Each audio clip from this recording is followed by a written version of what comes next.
like this in wonder shall viral, yes. So President Tinubu warned Nigeria in diaspora to stop spreading negativity about Nigeria. He also said that they should come back to Nigeria to want to invest. So the question we may ask, where we want to invest? Eh? A environment where there's no insecurity. Eh? Okay, where we want to invest? Eh? Well, I don't mind talking too much. You all listen to Arrest TV. You understand as they analyze this issue. Please, after watching the video, also do your thought under the comment section. I think this is normal for Sugar Boy. However, Tinubu's appeal for the diaspora to halt negative comments about the country comes at a time where many Nigerians living abroad have become increasingly vocal about the nation's challenges, from economic hardship to security concerns. The effectiveness of Tinubu's message may hinge on whether citizens see tangible improvements in governance and living conditions that justify the optimism the president is requesting. And I'll take a reaction, Ayo, before I come to you. Prophet wrote on X.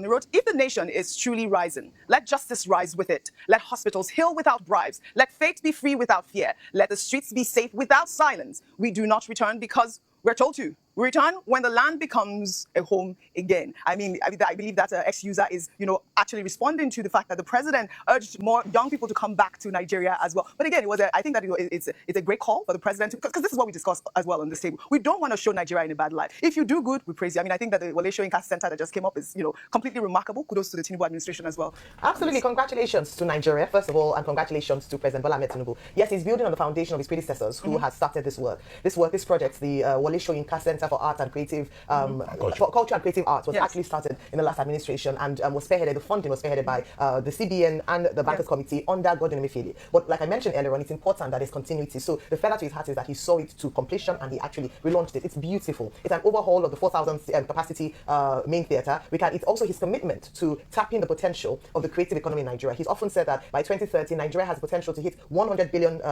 in terms of contribution to the GDP by the creative arts, creative economy alone. And so that's one thing that we like to see. I also want to applaud those who have continuously, despite harsh circumstances, been able to continue to promote culture and art. Yes. Bolande Austin Peters staged the Fela stage play there, and it was brilliant to see that. I've had the opportunity to watch it, and it's colorful, it's bright, it's beautiful to watch, and it just speaks about everything that's proudly Nigerian. Now, talking about proudly Nigerian, the president also used the opportunity to call, in that state, of course, I'm sure you must have felt euphoric, yes. At that event, seeing what his administration was able to give birth to, or to produce. Now, one of the things we've said is that Nigerians abroad want to come back home, and that's why you see that even when it comes to news and current affairs that happen in Nigeria, a number of them keep abreast of what is happening because there's a deep interest. The Nigerian diaspora contributes significantly through their remittances to the Nigerian economy, and so giving the opportunity, as that ex-user put it, that if the healthcare is good, if education is accessible, we'll have them coming back in droves. And this happened, I think, during the Jonathan administration, where there were a lot of Nigerians coming back because of the boom in the economy. A number of them came back home to set up businesses, because at the end of the day, you are Nigerian first, for a number of people who identify as that. And so there's no place like home, literally. What they're asking for is simple. For the government to provide an enabling environment for them to thrive. For young people in Nigeria who do not want to go abroad and suffer some indignities in their first few years trying to transition to a new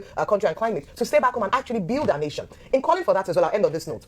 We often say that we should also allow diasporans to vote.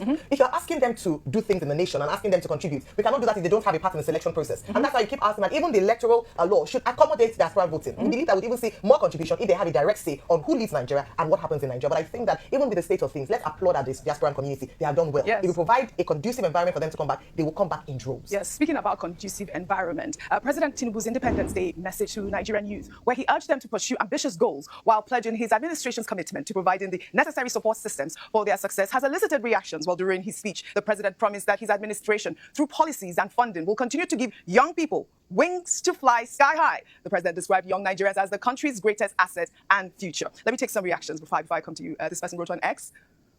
I believe that, speaking about even just what happened to our Somto Chukwu, a lot of Nigerians were reacting to this comment because it came right at the same time Nigeria was celebrating independence. This person wrote on X, but someone came down from UK to see her country work again by doing the little she can with the skill set God blessed her with. Yet she was murdered in the heart of the capital territory of Nigeria. For someone staying in a location as big and expensive as Katankwe Extension should let you know that the said person isn't a small nor a middle class person, but above the high class. Yet we come out to celebrate Nigeria at 65. Another ex-user wrote, that's a very ambitious and hopeful message. But the real test will be whether the promised support actually translates into lasting opportunities on the ground. Nigerian youths have heard plenty of encouragement before. What they really need are consistent policies, jobs, and an environment where innovation can thrive without being stifled. You know why this reaction is coming this way is because obviously we've heard our past leaders promise these, amazing opportunities for our young people. The president spoke on the back of the idea that he's going to offer about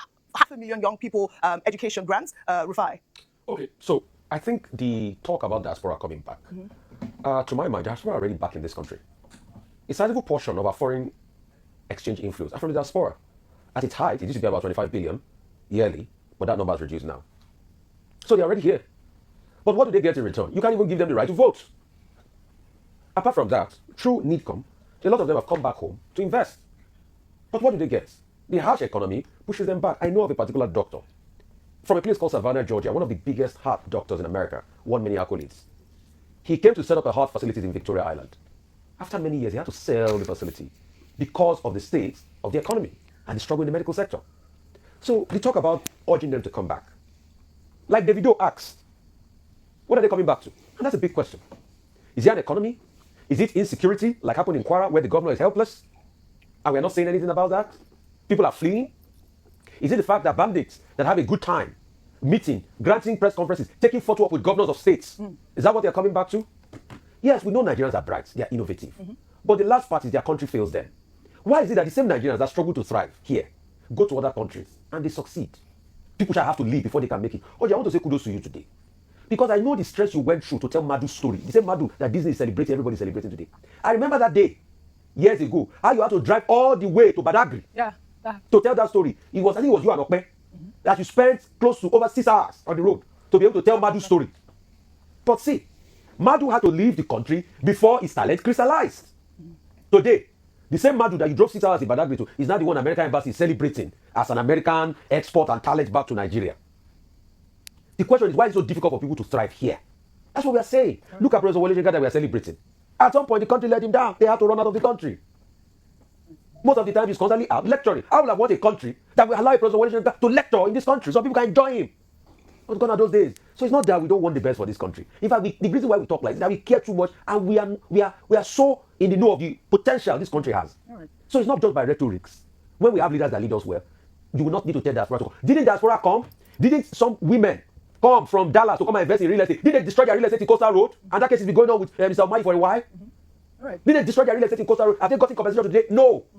And you said they should come and you destroy their investments. All right, Rufai, speaking about destruction of investments and creating a country that will allow us to thrive. We'll